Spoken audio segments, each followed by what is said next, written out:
Les amis, bonjour et bienvenue, j'espère que vous allez toutes et tous très bien. On se retrouve aujourd'hui pour une petite vidéo chill, petite vidéo de fin de semaine, en ce vendredi après-midi, en cette fin de janvier, juste avant le week-end. D'ailleurs, il y aura pas de vidéo ce week-end, il y en aura sans doute une, soit lundi matin, soit lundi après-midi, pour faire un peu le débrief des matchs du week-end, des matchs qui arrivent. J'ai vu qu'il y avait Liverpool-Newcastle, Tottenham City, il y avait Lyon-Lille aussi, sans doute qu'on en parlera, mais voilà. J'avais décidé de sortir une petite vidéo un peu tranquille et comme on arrive fin janvier, on est déjà le 30 janvier, j'ai une bonne partie de la saison qui est passée, je me suis dit pourquoi pas faire un 11 titulaire, un 11 type de cette saison. Voilà, l'équipe type de ces 5 premiers mois de la première phase de la phase régulière de Champions, des 20 premières journées de championnat, voir un peu où est-ce que les joueurs titulaires dans chaque grosse équipe européenne en sont. Donc voilà, ça va être la vidéo d'aujourd'hui. J'espère que vous allez aimer. Hem, donc on est parti directement. Hem, je vais commencer par le goal. Je vais commencer par le goal. Il y en a peut-être qui vont être en désaccord avec moi, mais j'ai décidé de mettre à ce poste Courtois, Thibaut Courtois. Pour moi, c'est peut-être la raison principale de pourquoi ce Real Madrid malade n'a pas plus coulé que ça depuis 1 an et demi, depuis septembre 2024. Hem Encore face à Benfica, cette semaine en Champions, il est présent, il fait des gros arrêts, notamment ce face à face à la 15e minute, très je vais dire très dur, mais il sort quand il faut, il fait les bonnes actions quand il faut. Pareil, sur cette frappe enroulée, magnifique entrée de surface, il se détend parfaitement, arrêt assez spectaculaire. Et surtout le match, alors c'était la saison dernière, mais il fait tellement de performances à ce niveau depuis mi-août que c'est compliqué de choisir un match référence plus qu'un autre, cette saison. Du coup, je me suis replongé dans la saison dernière où Arsenal avait affronté le Real en quart de finale de Champions. Je pense qu'on se rappelle tous les 2 coups francs magnifiques de Declan Rice. Et surtout, moi, ce que je vois, c'est que si Courtois n'avait pas été là dans ce match-là, c'est que le Real aurait pu en prendre, pardon, bien plus que 3, peut-être 6 ou 7, notamment là, 44e minute, Courtois qui fait un double arrêt, d'abord qui se détend sur une tête point de pénalty, ensuite, en même pas 2 secondes, il se relève et refait un arrêt. Ouais, pour moi, c'est le gardien européen depuis 2 3 saisons maintenant et même cette saison, il est encore top 1 pour moi. Pareil là, dans la seconde mi-temps, sur ce petit travail de Martinelli dans les petits espaces, qui vient faire une frappe du gauche, Courtois qui se jette au sol et qui arrête. Ensuite, c'est repris par Merino, point de pénalty. C'est Alaba qui sauve la balle cette fois-ci, mais s'il n'y avait pas Alaba, je ne doute pas absolument que Courtois aurait pu sauver ce ballon. Et ensuite, ça revient sur Merino une deuxième fois, et là, c'est Courtois qui s'interpose. Des matchs comme ça, des matchs presque références dans certaines carrières, il en a fait peut-être presque une dizaine, presque une douzaine sur ces 6 7 derniers mois. Ouais, pour moi, c'est le gardien de ce début de saison et c'est pour ça que je l'ai mis dans le 11 titulaire de la saison actuelle. En latéral droit, en arrière droit, ça va peut-être vous surprendre un petit peu, mais j'ai mis Timber. Jurrien Timber, je l'ai mis et je l'ai préféré à Laimer qui fait aussi une grosse saison. Je vois que avec le Bayern, il est titulaire dans tous les gros matchs, et cetera. Mais pour moi, Timber est quand même au-dessus. Je vous vois venir où est-ce qu'est Hakimi est forcément le meilleur latéral droit de la saison dernière, même encore du monde s'il n'était pas blessé et c'est pour cette raison que je l'ai pas mis parce que trop longtemps blessé. On se souvient de ce tacle de Luis Diaz face au Bayern je crois que c'était vers octobre ou novembre. Il a été absent 2 mois avant de revenir pour la CAN. Pour moi, s'il a été absent trop longtemps pour que je puisse le mettre dans un 11 de la saison pour l'instant.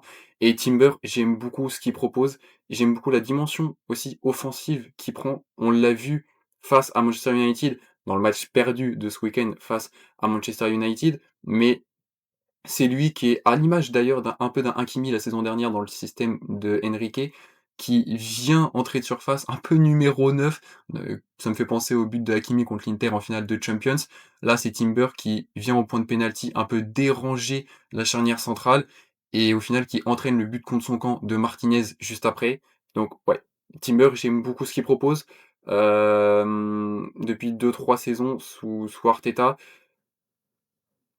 il a pris une autre dimension, je trouve, que ça soit offensivement et défensivement et c'est pour ça que, pour l'instant, ouais, actuellement, je le mets dans le 11 titulaire au poste de latéral droit.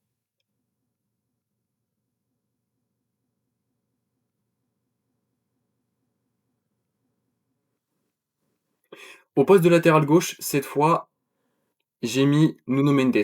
Il a été blessé un mois, mais je ne savais pas qui mettre, qui d'autre mettre, à part ce mec qui a un moteur dans le dos, je pense très clairement. C'est incroyable les pointes de vitesse qu'il a, pardon. Vous verrez qui j'ai mis en remplaçant tout à l'heure dans le 11, un peu, équipe B de la saison. Mais ouais, Nuno Mendes, à l'image d'un Rafinha au Barça, on sent quand il est pas là, il y a eu un Barça quand il est là, quand il est pas là. Nuno Mendes, à l'image d'un Vitinha aussi. T'as un Paris Saint-Germain sans Nuno Mendes et un Paris Saint-Germain pardon, avec Nuno Mendes. Encore hier face à Newcastle, 40 secondes de jeu et il arrive à trouver ce magnifique ballon dans la profondeur à terre pour Barcola. Il lui a fait confiance, hein, quand même, parce que Barcola partait très, très loin derrière, Thio, et ouais, ce ballon dans la profondeur, magnifique sur 40 mètres. Et ça, bon, c'est sa qualité de passe, on la connaît, mais même défensivement, on voit à la 31e minute, la 32e, Newcastle qui part en contre et au final, parfaite lecture du jeu de sa part. Il récupère un ballon, il est dégoûté ici. C'est ouais, que ce soit offensivement ou défensivement, même avec une blessure durant la saison, il est toujours présent et ça se ressent dans les matchs. Et juste derrière cette interception, la projection offensive que ce joueur a aussi, il va se créer son occasion tout seul, il avance aux 40 mètres, aux 35, aux 30 mètres, tout ça pour arriver en entrée de surface et tenter une frappe axiale, trop axiale sur le gardien, mais tu sens ouais, la prise en confiance des décisions, la prise des décisions complètement en confiance, sans une once d'hésitation. Et ouais, ça monte aussi. C'est pour ça qu'il est un grand joueur, hein, mais offensivement et défensivement, que ça soit en transition rapide, et cetera, il est là, il est présent et il fait de très bonnes actions, très bonnes prises de décision. Donc ouais, pour moi c'est ce latéral. Même ici, dans la seconde mi-temps, il arrive à trouver une passe un peu enroulée, limite à la De Bruyne. Bon, j'exagère un petit peu, mais très, très belle passe pour Dembélé qui malheureusement n'arrive pas à finir, à cadrer, heu, très grosse occasion pour faire le 2-1. Donc ouais, une qualité de passe énorme et même ici après, l'heure de jeu passée, il a encore les jambes tel un ailier pour aller faire un grand pont sur son vis-à-vis, prendre de vitesse, faire 40 mètres et c'est lui l'engrenage d'une possible contre-attaque, d'un possible 4 contre 3. Bon, même si Doué après qui n'a pas forcément fait une bonne entrée, fait un peu les mauvais choix, va pas lui remettre et du coup la contre-attaque va s'arrêter. C'est lui qui est au départ de ça, qui est au départ de ces actions. Donc pour moi, ouais, Nuno Mendes, latéral gauche indiscutable cette saison. En défense centrale, j'ai mis alors sur la charnière centrale, à gauche, j'ai mis Gabriel. Heu, c'est en fait, pour moi, il a pas gagné sa place dans l'équipe 11 de la saison. C'est juste qu'il l'a pas perdu depuis la saison dernière. C'est le meilleur central du monde. J'ai pas d'autres mots. C'est match sur match, à part bon, Arsenal depuis 3 semaines et demie, petite période de creux, mais on sait que c'est la période hivernale, c'est le mois de janvier, c'est toujours un peu compliqué pour les équipes qui jouent et championnat et champions, surtout qui sont encore en FA Cup et encore en Carabao Cup. Donc oui, voilà, c'est calendrier pas non plus très, très facile, mais jusqu'à décembre, jusqu'à Noël, depuis le début de saison, ça a été absolument parfait. Heu, c'est ouais, pour moi, c'est le meilleur central du monde actuellement et ce depuis peut-être, 1-2 saisons. Quand on regarde son pourcentage de passes réussies, je vais me pencher un peu plus sur les stats, mais quand on regarde son pourcentage de passes réussies, c'est très proche des 90 à chaque fois. On a juste eu un 55, hem, sur le match face à Brighton. Mais en même temps, il est rentré remplaçant, voilà, il a joué que 19 minutes et sur tous les matchs où il était titulaire, on est sur du 90, 87, 93, 94, 95 même parfois. En duel aérien, c'est absolument énorme ce qu'il fait. 8 duels aériens gagnés, 5 ici. Jeu de tête, bon, on le présente plus, hein, mais voilà, pour moi, c'est le meilleur défenseur central du monde actuellement et il a clairement mérité sa place dans ce 11 de cette saison. À droite, dans cette charnière centrale, ça peut peut-être vous surprendre, mais je vais pas mettre Saliba, je vais mettre Dayo Upamecano, qui pour moi, fait peut-être la saison de sa carrière. Excellente saison ce qu'il fait avec le Bayern de Munich. Ils sont 2e en Champions, 1er en Bundes avec 8 points d'avance. C'est exceptionnel ce qu'il est en train de faire, ce qu'il est en train de réaliser cette saison. Et pourtant, c'était pas gagné parce qu'on se souvient de ça, de sa saison 2022-2023, notamment en Champions, où c'était clairement pas terrible, plein d'erreurs, pas du tout en confiance dans les gros matchs, notamment dans cette double confrontation face à City qui est peut-être la tâche sur son CV, sur sa carrière. Au match aller, ici, il se promène avec la balle et il sait pas ce qu'il fait, il arrive pas à donner et au final, c'est Grealish qui la reprend. Il lance Haaland en profondeur derrière et ensuite ça fait but de Bernardo. Voilà, donc juste sur une perte de balle, tu te prends un but et c'est à cause de toi et tu pas du tout en confiance sur cette saison-là. Et pareil au match retour, ici interception enfin «altercation» entre guillemets, il essaye de rattraper Haaland parti en profondeur, il y arrive absolument pas, il est complètement pris de vitesse et il prend le rouge. Il sort pas du terrain parce que Haaland sur cette action était hors jeu. Très chanceux à l'époque, Upamecano, mais ouais, des fautes un peu bêtes, pas toujours bien gérées et plus tard dans le match, est-ce qu'il aurait mieux pas fallu qu'il sorte, parce que plus tard dans le match, 40 minutes après, ouais 40 minutes après, 1v1 face à Haaland et au final il glisse, là c'est les jambes, la tête est juste derrière le numéro 9 d'Haaland et au final Haaland, ouais, double crochet, crochet et hop, Upamecano qui y arrive pas du tout et c'est Haaland qui vient marquer et c'est en partie à cause de lui que le Bayern s'est fait éliminer de cette Champions où pourtant ils étaient assez bons, ils finissent 1er de leur groupe à l'époque et actuellement, il renaît cette saison. Il fait une saison incroyable, son pourcentage de passes réussites est encore plus grand que celui de Gabriel.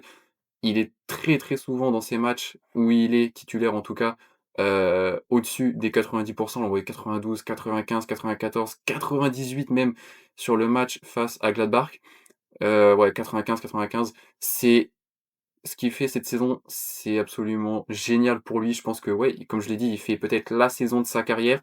Notamment, on j'ai quelques extraits, mais notamment aussi ce match face à Dortmund en début de saison, en septembre, où il fait une passe ratée et tout de suite après, au pressing, tel un chien de garde. C'est pas une méchanceté, hein, c'est un compliment en disant ça pour un défenseur central. Il vient récupérer au physique, il vient s'imposer, il quitte sa défense et au final, c'est sur cette interception qu'il va y avoir 4 passes plus loin, le deuxième but du Bayern à 10 minutes de la fin. Donc ouais, Upamecano, très, très fort et aussi, peut-être ce qui l'arrange un peu cette saison, c'est cette complémentarité avec Ta en provenance de Leverkusen. C'est normalement une défense, c'est un peu chien et chat, un assez costaud et un assez bien joué au pied. Là, c'est clairement 2 chiens de garde et la saison que Upamecano fait actuellement en tant que défenseur central, ouais, comme je le redis une énième fois, c'est peut-être la saison de sa carrière pour l'instant. Donc pour moi, il a amplement mérité sa place aux côtés de Gabriel dans cette charnière centrale du 11 titulaire de cette saison. L'équipe, je l'ai fait en 4-2-3-1 et en double j'aurais pu la faire en 4-3-3, mais j'ai décidé de la faire en 4-2-3-1 et en double pivot, je pense qu'on va être assez d'accord là-dessus, j'ai mis Pedri et Vitinha. C'est possiblement les 2 meilleurs joueurs du monde. À leur poste en tout cas, ils le sont, clairement. Si j'ai même pas mis d'image de screen ou quoi que ce soit parce que pour moi, il y a même pas à expliquer, ces mecs sont tellement forts. On dit qu'il y a un Barça sans Rafinha, il y a un Barça aussi avec Pedri et sans Pedri et ça, tu le ressens très clairement. Surtout, on l'avait ressenti déjà la saison dernière entre novembre et janvier, enfin entre novembre 2024 et Noël 2024 et on le ressent aussi quand Pedri il est pas là. Il est partout. La qualité technique que ce joueur a, la lecture du jeu, c'est ouais, le métronome de cette équipe du Barça. Et je c'est et Vitinha, pareil, c'est en tant que numéro 6, un peu à redescendre dans cette défense entre Marquinhos et Pacho, il est absolument partout. Tu regardes à droite du terrain, tu le vois. Tu regardes à gauche de ton écran, tu le vois. Tu regardes en haut, tu le vois. Tu regardes sous terre, tu le vois. Il est absolument partout. Pour moi, c'est les 2 meilleurs milieux du monde cette saison, comme la saison dernière. Top 3 ballons d'or, top 11. ouais, le top 11, ça c'est un pour moi c'était un scandale, petite parenthèse, mais top 11 au Ballon d'or pour cet homme, en septembre, c'est clairement un scandale. Mais par contre son top 3 n'est pas démérité non plus et c'est ouais, j'ai même pas d'argument pour moi. Si vous voulez comprendre, si vous voulez aimer le foot, apprécier le foot, payez un abonnement et regardez les matchs du Barça et du PSG quand ces 2-là, ils jouent, quand ces 2-là, ils sont sur la feuille de match. Je vous assure, vous serez clairement pas déçus. Ils sont incapables d'avoir un mauvais match. C'est pour moi, dans un double pivot, c'est clairement les indiscutables. Il y avait Kimmich aussi et De Jong qu'on aurait pu mettre possiblement, mais pour moi Pedri et Vitinha, c'est en tant que numéro 6, numéro 8, bon pour moi c'est les 2 meilleurs du monde depuis maintenant 1 an et demi et c'est juste incroyable ce qu'ils font sur le terrain à chaque match. Les ailiers maintenant, les ailiers. Ailier gauche, ça peut vous surprendre peut-être ce que j'ai mis, mais en titulaire, j'ai mis Jérémy Doku. Pour moi, actuellement, on ne fait pas mieux cette saison depuis mi-août, il y a pas mieux comme ailier gauche que Doku à City. Je sais qu'il y a Raphinha, mais Raphinha, le problème, c'est qu'il a été blessé assez longtemps sur 5 mois pour que j'ai de bons arguments pour ne pas le mettre, dans ce 11 à la place de Jérémy Doku qui terrorise la Première Ligue. J'ai pris comme exemple son match face à Liverpool, mais il y a d'autres matchs, bien sûr, mais celui-là, c'est le plus marquant. La performance individuelle qu'il fait fin novembre face à Liverpool, c'était juste magnifique, c'était énorme. Il a bouffé Conor Bradley et Konaté pendant 70 minutes jusqu'à ce qu'ils sortent. Là, on le voit, 8e minute de jeu, il est pris par 2 joueurs et non, il y va au physique, au panache et il récupère la balle, carrément Bradley tombe par terre.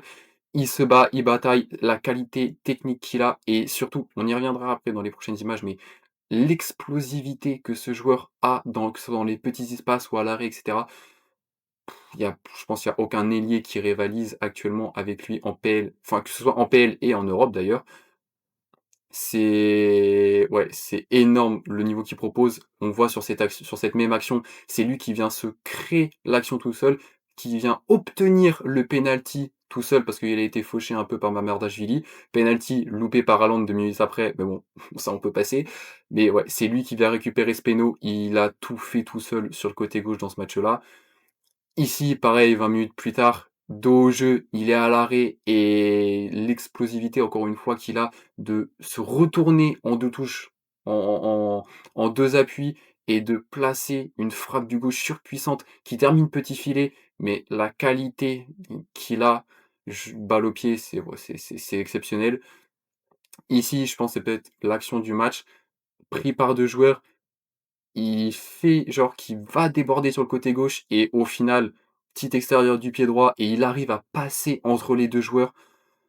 Encore une fois, hein, sa qualité balle au pied, sa qualité de dribble, elle est plus à démontrer, on la connaît et il arrive à passer. Il arrive même à entrer de surface et à enrouler une frappe, trop axiale malheureusement, qui va finir dans les bras du gardien. Mais voilà, 10 minutes après, il retente la même chose. Konaté qui décide de sortir sur lui, énorme erreur. Doku le fixe. Un petit 1-2 et hop, Konaté 1 mètre derrière et Doku qui a le temps de frapper pour mettre une enroulée second poteau absolument sublime. Ouais, voilà, ça c'est son match contre Liverpool, mais il a eu d'autres performances comme ça cette saison et pour moi, c'est peut-être l'ailier gauche de cette saison. Je sais qu'il y a Kvara, je sais qu'il y a Barcola, mais Barcola pour moi manque dans sa qualité de dribble est aussi bon, mais manque beaucoup trop et clairement moins clinique devant les buts adverses et c'est pour ça que je mets ouais, beaucoup sur cette aile gauche. À droite, je pense que vous vous en doutez, j'aime beaucoup Michael Olise, mais ce joueur, le petit prince de Barcelone, si je peux l'appeler comme ça, ce mec est fou, c'est un phénomène. Qu'est-ce qu'il nous a fait ce week-end face au Oviedo? Un petit extérieur d'Olmo en passe D. Il a largement le temps de contrôler, faire un contrôle poitrine, faire 2, 3 touches de balle pour s'assurer un but derrière. Eh non, lui, en une touche de balle, peur de rien, il y va, retourner mi-Ronaldo, mi-Gareth Bale. C'est et en une touche de balle, il la met Filet extérieur, c'est ouais, c'est magnifique, c'est absolument magnifique. Quand on regarde ses derniers matchs, il a pas une seule note sur les 10 derniers matchs, enfin sur les 8 derniers matchs qu'il joue, en dessous de 7. Sur les 8 derniers matchs, comme je dis, qu'il a joué, il est homme du match 4 fois. C'est ouais, c'est un grand joueur, on le sait et il continue sur la lancée de la saison passée. Actuellement, il est à 27 matchs joués, toutes compétitions confondues, 11 buts, 14 passes décisives. Pardon, 27 matchs, 25 goals assists. Ouais, on attendait peut-être un peu plus de lui en termes de buts, mais dans le jeu, en tant que distributeur, sa qualité de pied en extérieur aussi, on le voit beaucoup. Il aime beaucoup ce geste-là, dans son extérieur du pied gauche pour, trouver des passes décisives et cetera.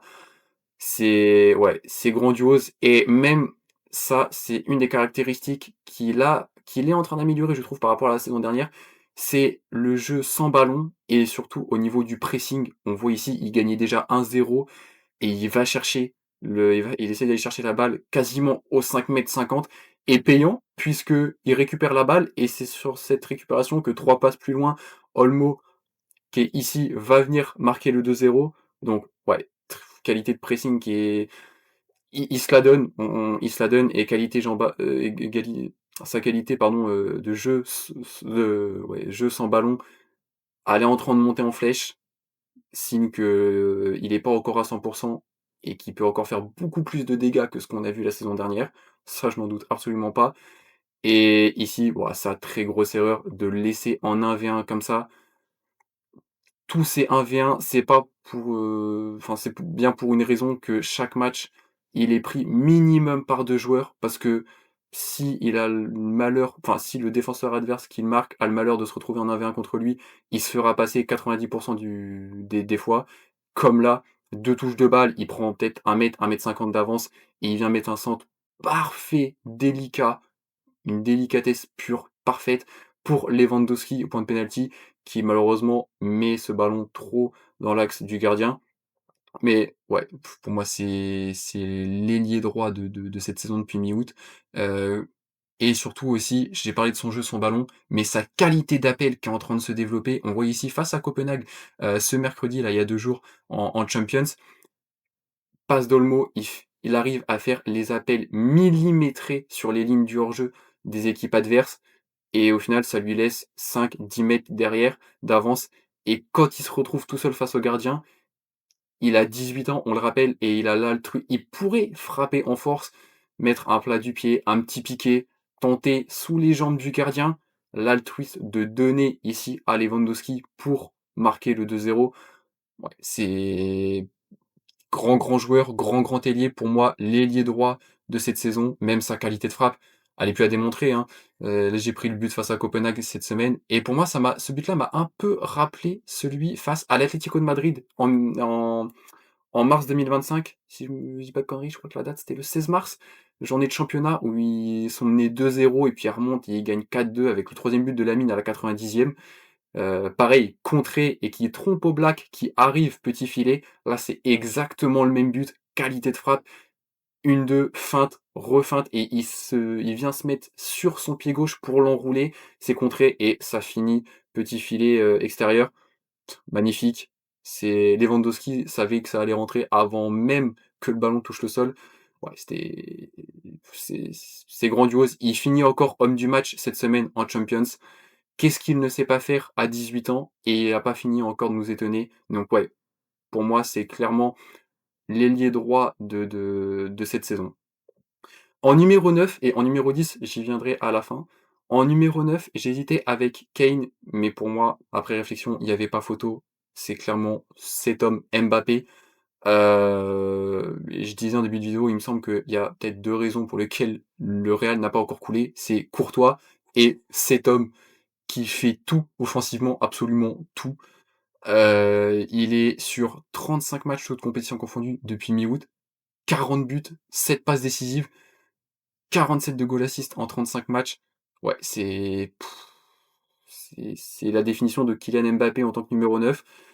Sur les 10 derniers matchs, sur les 9 derniers matchs qu'il a joué, 3 fois homme du match, et sur les 3 derniers matchs qu'il a joués, c'est 3 doublés, dont un en Ligue des Champions.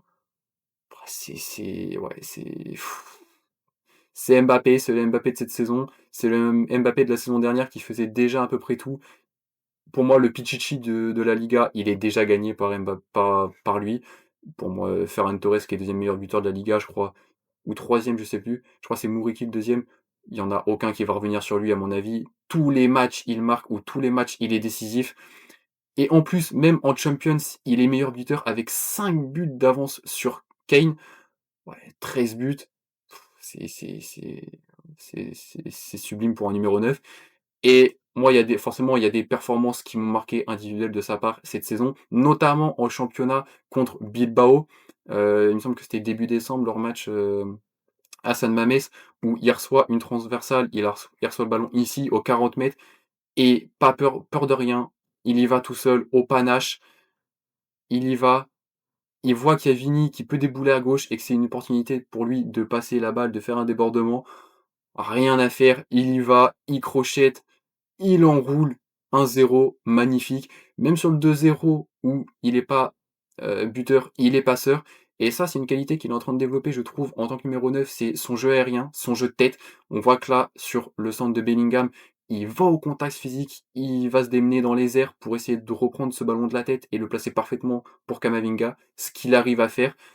Et même le 3e but, pure merveille, frappe aux 25 mètres, personne l'attaque. Bah, ça c'est une grosse erreur. Personne l'attaque et frappe qui vient se loger dans le petit filet pour tromper Unai Simon. 3-0, Mbappé deux fois buteur, une fois passeur. Voilà, c'est la définition de Mbappé cette saison. Et ouais, pour moi, il a largement sa place méritée en tant que numéro 9 sur cette saison 2025-2026. Maintenant, en tant que numéro 10, et je pense que je vous laisserai peut-être décider, je vais vous faire 3 choix, mais je pense que je vais vous laisser décider parce que c'était impossible pour moi de trancher. J'ai 3 numéros 10 qui me viennent en tête cette saison. C'est Bruno Fernandes, Fermin et Cherki. 3 joueurs que je considère comme peut-être les 3 meilleurs numéros 10 cette saison. Je sais, il y a Musiala qui est revenu, mais voilà, la réponse de la problématique, elle est là, il est revenu. Pour moi, il a été trop longtemps blessé. Pas de sa faute, hein, bien sûr, sa blessure, la cheville qui avait tourné à la Coupe du Monde des clubs face à Paris en quart de finale, on s'en souvient évidemment, bien sûr. Très très longue blessure de sa part. Il est revenu il y a quoi? Il y a un mois et demi à peine. Donc ouais, pour moi, c'est pour ça que je le mets pas en tant que je le mets pas dans les propositions de numéro 10 titulaire, dans un 11 titulaire de cette saison. Et ces 3 joueurs, Bruno, Fermin, Cherki, absolument exceptionnels.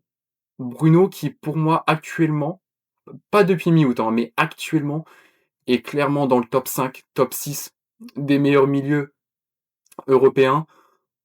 Et que ça soit tout poste confondu, que ça soit numéro 6, 8 ou 10, la qualité de il a pas forcément une qualité de frappe comme les 2 autres, mais la qualité de passe et de lecture du jeu, de meneur de jeu aussi qu'il a là face à City il y a 15 jours, le week-end il y a 1 semaine et demie, quand ça part en contre-attaque, il a la possibilité de donner à droite et il ouvre son corps pour faire croire à la charnière centrale qu'il va donner à droite et au final il referme son pied, il passe à Bemo à gauche qui a la facilité, la plus grande facilité du monde pour marquer.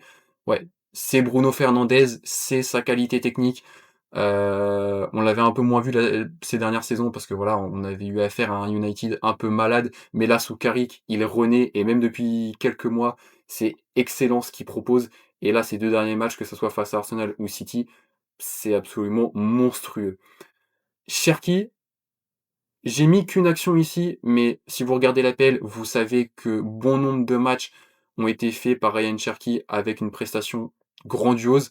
Mais là, ouais, comment ne pas penser cette saison, qui est peut-être le geste de la saison de City, de tous les joueurs de City rassemblés, c'est ce coup du foulard de Cherki qui se transforme en centre pour Foden, un centre d'une délicatesse magnifique, qui vient trouver la tête de Foden et qui vient faire but. C'est la qualité technique de ce joueur. Parmi les 3, c'est peut-être le joueur le plus technique. Et ouais, quand vous regardez les matchs, vous vous en rendez compte, qualité de frappe, il a mis des buts, entrée de surface, extérieur de surface. C'est magnifique ce qu'ils proposent dans ce un peu dans cet effectif de City, un petit peu en reconstruction, j'ai envie de dire. Donc ouais, grand numéro 10 cette saison. Et le troisième, c'est Fermin. Fermin qui, bon, avec à égalité avec pas mal de joueurs, est quand même deuxième meilleur passeur de Champions cette saison. Donc en 8 matchs, il a 3 passes décisives en Champions. Et on ressent la différence dans l'attaque du Barça quand il est titulaire et quand il est remplaçant. Sa qualité de passe, sa qualité aussi de construction dans le jeu, de descendre un peu plus bas au milieu, même s'il est positionné en tant que numéro 10. Il y a ça et il y a aussi sa qualité de frappe. Là, je prends par exemple le match face à Valence de fin août ou début septembre, je sais plus, c'était la 4e journée de championnat, quand ils n'étaient pas encore de retour au Camp Nou et qu'ils n'étaient même pas encore de retour à Montjuic, le Barça qui était à l'Estade Johan Cruyff. Ils avaient joué là-bas contre Valence pour la 4e journée de Liga. Et là, il reçoit un ballon magnifique et plutôt que de frapper du gauche, non, non, monsieur, moi je suis droitier, il vient orienter son corps, enrouler pied droit face au gardien dans un angle, ouais, plus fermé que ça, tu peux pas faire. Et il arrive à te le mettre petit filet, ouais, tout simplement magnifique. Dans le match, pareil, il signe un doublé et son deuxième but, ouais, c'est magnifique. Là, on le voit, pareil, ce joueur a une facilité de déplacement dans l'espace libre entre les charnières centrales et les milieux centraux. Bah, c'est magnifique, il s'engouffre, il fait 10-15 mètres avec la balle et il vient mettre une frappe surpuissante.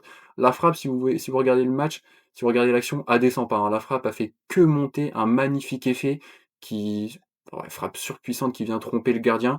C'est les qualités aussi de ce joueur et pour moi, ouais, c'est peut-être ces 3 joueurs qui méritent d'être les postulants, on va dire, à ce poste de numéro 10 titulaire de la saison actuelle. Donc voilà, je sais pas ce que vous en pensez. Moi, en tout cas, mon 11, ça serait ça. Je vous avais dit en début de vidéo que je vous montrerai un 11 «équipe B» entre guillemets, un 11 remplaçant. Mon 11 remplaçant, ce serait celui-là, Johan Garcia dans les buts. J'ai hésité à mettre Maignan qui fait une grosse saison, mais c'est ouais, la sécurité que ce mec apporte dans les cages du Barça, exceptionnelle. J'ai mis Saliba parce que du coup j'avais mis Upamecano parce qu'il fait peut-être la saison de sa carrière, mais je mets quand même Saliba. Je mets Pacho, encore hier face à Newcastle, gros match, il était là sur toutes les interceptions. À la relance, très beau jeu au pied. Laimer, pareil, qui fait une grosse saison avec le Bayern. Cucurella, qui pour moi n'a clairement pas perdu de son niveau de l'Euro 2024 ou de la saison dernière et même du début de saison. En double pivot, pareil, je suis resté sur un 4-2-3-1. J'ai mis De Jong Kimmich, qui pour moi, après Pedri et Vitinha, sont peut-être ouais, les meilleurs numéro 6 actuels. Après Vitinha et après Pedri, même si Pedri joue plus en 8, voilà, dans le double pivot de Flick. Si je devais faire une équipe remplaçante comme celle-là, ouais, je mets De Jong et Kimmich. À gauche, je mets Rafinha, parce que après Doku, même s'il a été blessé un mois, Rafinha, je vois pas qui est meilleur que lui sur l'aile gauche actuellement. Pour moi, il est clair, bah, déjà il stat plus, mais même au niveau du jeu visuel, il est beaucoup plus clinique devant les cages qu'un Barcola ou qu'un Kvaratskhelia. Et à droite, je mets Olysée. Je pense que Yamal et Olysée, c'est vraiment les top 2 ailiers droits de cette saison. Et en numéro 9, bah, après Mbappé, ça je pense c'est pas trop une surprise, Harry Kane. Ouais, magnifique joueur, construction du jeu. Dans ce Bayern de Vincent Kompany, il a très bien trouvé sa place et en plus il arrive à mettre plein de buts. Ouais, voilà pour moi mon 11. Et bien sûr, en numéro 10, j'ai laissé cette place vierge. Encore une fois, par rapport à vous, je vous dis, vous décidez. Si par exemple on met Bruno sur la première équipe, on peut mettre Cherki ou Fermin ici et inversement. Donc ouais, voilà mes 11, mon équipe type et mon équipe type B, remplaçante entre guillemets, de ce début de saison. On verra ce que ça donne sur les 4 prochains mois. Il y a les phases finales de LDC qui arrivent, il y a les barrages, il y a les playoffs de Champions, le tirage qui a été fait ce midi. Là, je tourne la vidéo, on est vendredi. On a vu Benfica qui allait rejouer le Real. On a vu qu'on allait avoir un playoff 100% français. Paris, Monaco, ça peut être intéressant à voir. Attention à Paris, parce que Monaco les a quand même battus en Ligue 1 au match aller cette saison en championnat. Donc ouais, à voir ce que ça va donner. En tout cas, j'espère que la vidéo vous a plu. Si c'est le cas, n'hésitez pas à vous abonner, il y aura d'autres vidéos. Comme je l'ai dit en début de vidéo, sans doute pas ce week-end, mais sans doute lundi pour regarder un peu les matchs de ce week-end, faire un peu les débriefs des différents matchs, pardon. Donc sur ce, prenez soin de vous et moi je vous dis à très vite.